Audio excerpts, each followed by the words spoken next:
To connect the gas system, open the tailgate. The gas bottle is located in the bottom of the cupboard on the left-hand side. First, remove the panel. Then lower the two red clips at the bottom to release the internal cover. Screw the adapter provided onto the top of the gas bottle until tight. Next, attach the regulator onto the adapter and tighten. Then insert the bottle back into the compartment and gently twist it until the gas pipe is fully inside the compartment.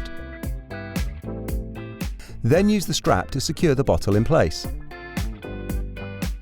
Now open the brass valve on the top to release gas into the pipe.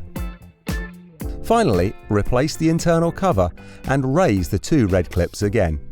And replace the panel. Remember, you also have a safety valve below the cooker. You will need to open this to start using the hob. When using the gas cooker for the first time, you may smell gas briefly.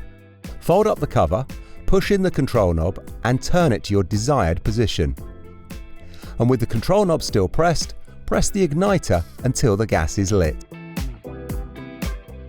Remember to keep the control knob pressed for about 15 seconds to prevent the gas flame from going out again. After which, you're ready to cook dinner. Welcome to the Volkswagen California. Enjoy your freedom.